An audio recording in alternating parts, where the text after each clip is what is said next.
Ito, may kalabaw dito guys. So, kalabaw. Ito natin. Social yung kalabaw namin. May fountain.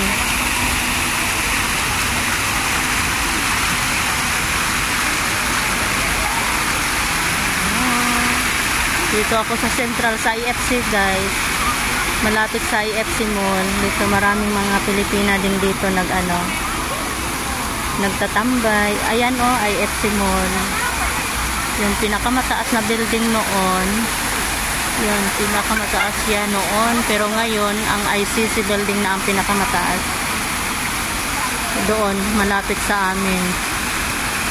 Sa Elements.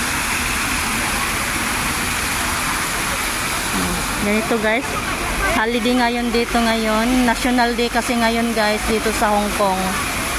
October 1, National Day. Kaya holiday ngayon dito, walang pasok.